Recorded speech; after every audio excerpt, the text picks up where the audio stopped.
अब आप लोग इनऑर्गेनिक केमिस्ट्री का जो सेकेंड चैप्टर चल रहा है उसमें काफ़ी इम्पोर्टेंट क्वेश्चंस हैं। सब 5-5 अंक का है, सब इम्पोर्टेंट है। तो आगे आप लोग पिछला वीडियो में आप लोगों ने पढ़ा था कि नाइट्रिक अम्ल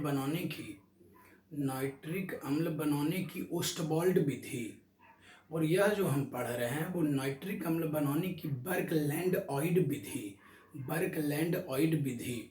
तो देखिए क्या है भाई, तो क्वेश्चन है नाइट्रिक अम्ल बनाने की बर्कलैंड ऑयड विधि का वर्णन करें।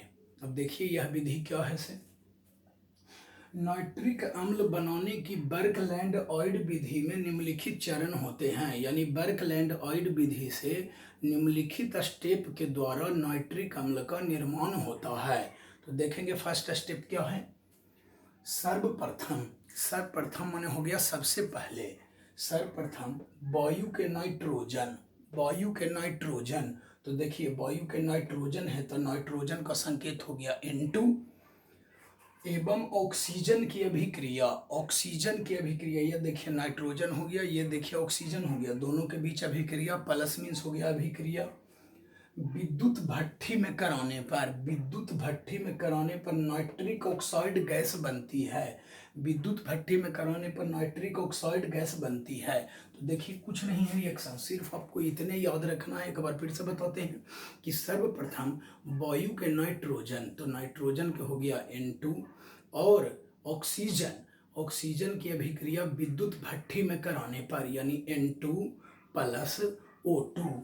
तो देखिए तीर का चिन्ह दोनों तरफ देना है, 2 गो N इसमें है, 2 गो O उसमें है, तो यहाँ पर बैलेंस करने के लिए 2 दे दिए यानी 2NO, यानी यह क्या हो गया, तो नाइट्रिक ऑक्साइड बना। अभी नाइट्रिक अम्ल तुरंत एक लाइन में ही थोड़े बन जाएगा, तो अभी नाइट्रिक ऑक्साइड बना है और प्रयोग के द्वारा यह साबित किया जा चुका है कि यह जो अभिक्रिया होती है, इस अभिक्रिया में उष्मा लॉस होती है, मतलब उष्मा अवशोषित होता है, मतलब ये उष्मा शोषी अभिक्रिया है।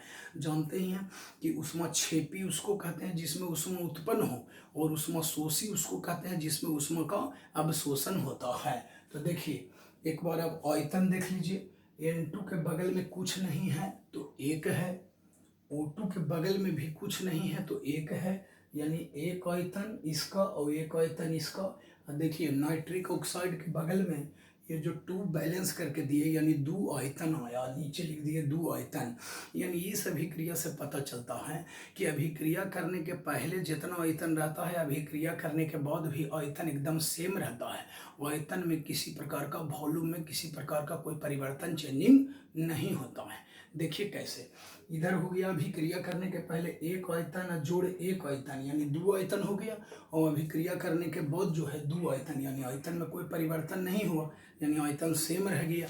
तो देखिए नीचे क्या लिखना है, अभिक्रिया के फलस्वरूप उष्मा अवशोषित होती है, अभिक्रिया के फलस्वरूप उष्मा अवशोषित होती है, यानी नाइट्रोजन और ऑक्सीजन के बीच अभिक्रिया कराने पर जो नाइट्रिक ऑक्साइड गैस उत्पन्न होती है तो उसमें उष्मा अवशोषित होती है। कैसे पता चला कि उष्मा अवशोषित होती है, यह देखिए माइनस उष्मा का मतलब हो गया उष्मा का अवशोषण, यानी उष्मा शोषी अभिक्रिया है, और अगर प्लस उष्मा रहता है तो वो होता है उष्मा क्षेपी अभिक्रिया, यानी उष्मा उत्पन्न होता है। तो देखिए उष्मा अवशोषित होती है, आयतन में कोई परिवर्तन नहीं होता है। समझा ही दिया कि कैसे परिवर्तन नहीं हुआ, तो देखिए एक आयतन और एक आयतन, तो 2 आयतन था पहले भी और अभिक्रिया के बाद भी 2 आयतन है, यानी आयतन में कोई परिवर्तन नहीं हुआ। यह अभिक्रिया उत्क्रमणीय होती है। उत्क्रमणीय कैसे पता चला, तो देखिए तीर का चिन्ह दोनों तरफ है। उत्क्रमणीय का मतलब रिवर्सिबल रिएक्शन, यानी जो अभिक्रिया दोनों साइड से हो, यानी इधर को मिला दिए तो उधर बना और उधर से इधर भी बन जा सकता है, तो उसको बोलते हैं उत्क्रमणीय। तो देखिए तीर का चिन्ह ऐसे दिया हुआ है, इससे पता चला कि उत्क्रमणीय है। यह अभिक्रिया उत्क्रमणीय होती है, इसलिए नाइट्रिक ऑक्साइड बनने के पश्चात उसे अभिक्रिया क्षेत्र से बाहर हटा दिया जाता है, अन्यथा वह पुनः नाइट्रोजन एवं ऑक्सीजन में वियोजित हो जाता है। देखिए याद रखना है कि नाइट्रिक ऑक्साइड बन गया तो यह अभिक्रिया जो है उत्क्रमणीय होता है, यानी नाइट्रिक ऑक्साइड जब बन गया तो उसे अभिक्रिया क्षेत्र से बाहर हटा देते हैं, और नहीं तो ये क्या होगा कि फिर से वियोजित होकर, वियोजित माने डीकम्पोजिट यानी अपघटित होकर टूट करके यह फिर से नाइट्रोजन और ऑक्सीजन में बदल जाता है। यही याद रखना है। बस हो गया, इतना दूर तक कुछ नहीं है, एक बार फिर से समझा देंगे। देखिए, कुछ भी याद अगर न रहे तो ऐसे लिखना है बाबू। ऊपर में लिखेंगे कि क्वेश्चन है कि नाइट्रिक अम्ल बनाने की बर्कलैंड ऑयड विधि का वर्णन करें, तो आंसर में लिखना है कि नाइट्रिक अम्ल बनाने की बर्कलैंड ऑयड विधि में निम्नलिखित चरण होते हैं। पहला स्टेप, कुछ न भी याद रखें तो देखिए याद शॉर्टकट में ऐसे रखना है कि वायु के नाइट्रोजन एवं ऑक्सीजन के बीच अभिक्रिया होने पर नाइट्रिक ऑक्साइड गैस बनती है, नाइट्रिक ऑक्साइड गैस बनती है, यानी हो गया N2 प्लस O2, तीर का चिन्ह दोनों तरफ देना है। उधर हो गया 2NO, उसके बाद हो गया माइनस उष्मा, Na हो गया एक आयतन, उधर NO के बगल में 2 है लगा हुआ, यानी 2 आयतन। तो बस यही लिखना है। नीचे अब लिख दीजिए आगे पीछे करके, कोई दिक्कत नहीं है कि इस अभिक्रिया में ऊष्मा का अवशोषण होता है, इस अभिक्रिया में ऊष्मा का अवशोषण होता है, इस अभिक्रिया में आयतन में कोई कमी नहीं होती है, क्योंकि 2 आयतन इधर भी है, एक 2 आयतन, उधर भी 2 आयतन है, तो आयतन में कोई कमी नहीं होती है। चूँकि यह अभिक्रिया उत्क्रमणीय होती है, अतः नाइट्रिक ऑक्साइड बन जाने के बाद उसे अभिक्रिया क्षेत्र से तुरंत हटा दिया जाता है, अन्यथा वह फिर से नाइट्रोजन और ऑक्सीजन में वियोजित हो जाता है, यानी अपघटित हो जाता है। हो गया, देखिए एक पॉइंट तो हो गया, समझिए आधा तो आपका हो गया ऐसे ही। अब देखिए नाइट्रिक ऑक्साइड अभी बना है, अब सेकेंड स्टेप में क्या चलेंगे। देखिए, नाइट्रिक ऑक्साइड ठंडा होने पर, यानी जो नाइट्रिक ऑक्साइड बना ये वाला नाइट्रिक ऑक्साइड, वो ठंडा होने पर वायु के ऑक्सीजन द्वारा, यानी नाइट्रिक ऑक्साइड फिर से ऑक्सीजन के साथ अभिक्रिया करेगा और नाइट्रोजन पेरोक्साइड में परिवर्तित हो जाता है, नाइट्रोजन पेरोक्साइड में परिवर्तित हो जाता है। तो देखिए यहाँ जो 2NO नाइट्रिक ऑक्साइड जो बना था उसको बस आराम से, ये भी रिएक्शन एकदम इजी था। अभी 2NO के क्या करेंगे, 2NO एकदम 2 कॉपी आँख मूंद के उतार दिए, और उसके बाद कह रहा है कि नाइट्रिक ऑक्साइड ठंडा होने पर वायु के ऑक्सीजन द्वारा, यानी 2NO ऐसे ही उतार दिया, वायु के ऑक्सीजन द्वारा, यानी अभिक्रिया करने में O नहीं लिखा था, O2 लिखा था है, यानी प्लस O2 कर दिए, यानी अभिक्रिया करेगा तो क्या बनाता है, तब नाइट्रोजन पेरोक्साइड में बदल जाता है। तो देखिए यह भी अभिक्रिया दोनों तरफ से होता है, चूँकि 2 N है, 2 N हो गया, ऑक्सीजन हो गया 2 4, इसलिए 2 दे दिए जाता, 2NO2 लिख दिए, इसका मतलब 2 नाइट्रोजन और ऑक्सीजन हो गया कितना, तो 2 4 हो गया। इसमें प्लस उष्मा, यानी यह जो अभिक्रिया होती है इसमें उष्मा उत्पन्न होती है।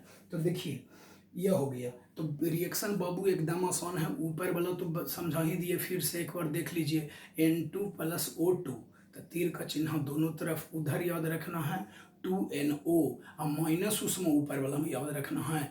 रिएक्शन जो है नीचे में क्या याद करेंगे कि वो जो नाइट्रिक ऑक्साइड है ठंडा होने पर वायु के ऑक्सीजन के साथ ही अभिक्रिया करेगा, नाइट्रोजन पेरोक्साइड में बदल जाएगा, यानी 2NO को नीचे ले आना है, यानी 2NO और प्लस O2, तो तीर का चिन्ह दोनों तरफ हो जाएगा 2NO2, इसमें प्लस उष्मा याद रखना है। तो 2NO2 जो बना इसको हम लोग बोलेंगे नाइट्रोजन पेरोक्साइड, नाइट्रोजन पेरोक्साइड, नहीं तो इसको नाइट्रोजन डाइऑक्साइड, 2 है ना ऑक्सीजन, इसलिए इसको बोलते हैं नाइट्रोजन डाइऑक्साइड। बस यही याद रखना है, 2 रिएक्शन।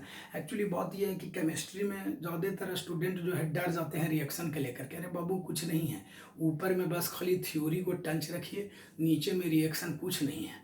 तो देखेंगे आगे, थर्ड स्टेप है कि नाइट्रोजन पेरोक्साइड जल से अभिक्रिया करके, नाइट्रोजन पेरोक्साइड यानी ये जो नाइट्रोजन पेरोक्साइड था जल के साथ अभिक्रिया करके नाइट्रिक अम्ल एवं नाइट्रस अम्ल में परिवर्तित हो जाता है। खैर हमें नाइट्रस अम्ल से कोई मतलब ना है, मुख्य रूप से मानिए कि नाइट्रिक अम्ल हमें प्राप्त हो गया। यानी देखिए 2NO2 सीधे लिखा गया, यानी कौची का सूत्र हुआ था, नाइट्रोजन पेरोक्साइड का अब किसके साथ अभिक्रिया करके, तो जल से अभिक्रिया करके। तो जल का सूत्र हो गया H2O। अब इधर तीर का चिन्ह दे दिए। ऐसो आप लोग नाइट्रिक अम्ल के खाली सूत्र याद रखिएगा, तो HNO3 यानी नाइट्रिक अम्ल का सूत्र हो गया।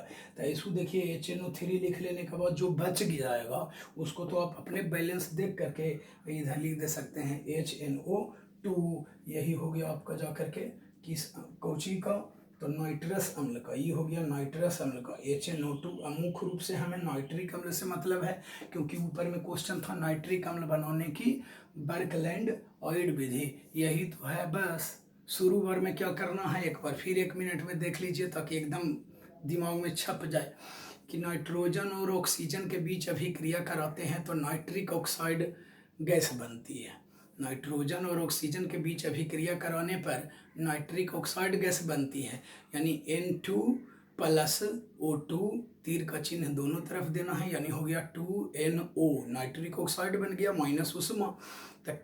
अब क्या करना है कि नाइट्रिक ऑक्साइड गैस ठंडा होने पर वायु के ऑक्सीजन के साथ अभिक्रिया करके, यानी नाइट्रिक ऑक्साइड ऑक्सीजन के साथ अभिक्रिया करके नाइट्रोजन पेरोक्साइड में बदल जाता है। नाइट्रोजन पेरोक्साइड में बदल जाता है तो इसका रिएक्शन क्या हो जाएगा, तो देखिए 2NO ऊपर तो है ये था, यानी 2NO अब प्लस O2, यानी ऑक्सीजन के साथ अभिक्रिया किए, तीर का चिन्ह दोनों तरफ हो गया। उधर नाइट्रोजन पेरोक्साइड, यानी याद रखना है 2NO2 अब प्लस उष्मा, यही याद रखना है। अब बन गया नाइट्रोजन पेरोक्साइड।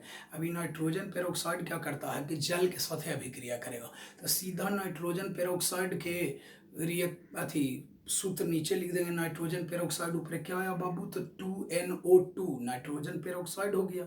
अब प्लस जल के साथ अभिक्रिया, यानी जल का सूत्र हो गया H2O, तीर का चिन्ह देना है एक ही तरफ देना है उसमें। अब नाइट्रिक अम्ल बन गया, तो नाइट्रिक अम्ल बना और नाइट्रस अम्ल बना, तो नाइट्रिक अम्ल के सूत्र लिख दिया HNO3 प्लस नाइट्रस अम्ल का सूत्र हो गया HNO2। बस हो गया, एकदम इजी है, रिएक्शन से डरना नहीं है। चूंकि केमिस्ट्री है तो अगर आप थ्योरी अगर लिखोगे एग्जाम में, तो थ्योरी अगर लिखोगे तो थ्योरी से नंबर नहीं मिलता है, थ्योरी में रिएक्शन का होना जरूरी है। क्योंकि ऊपर वाला जो एग्जामिनर होते हैं वो ऊपर वाला आपका रामायण कोई नहीं देखने जाता है, मेन रिएक्शन से मतलब होता है कि हाँ यहाँ पर जैसे देखिए N2 प्लस O2 लिखा हुआ है, तो ऊपर कोई नहीं पढ़ेगा कि नाइट्रोजन और ऑक्सीजन, सीधे इसको पढ़ लिया कि नाइट्रोजन और ऑक्सीजन के बीच अभिक्रिया करने पर क्या बना, तो नाइट्रिक ऑक्साइड गैस बना, ऊपर से कोई मतलब नहीं। इसलिए केमिस्ट्री में मेन चीज़ होता है रिएक्शन। तो कंप्लीट कर लेंगे, बस धन्यवाद।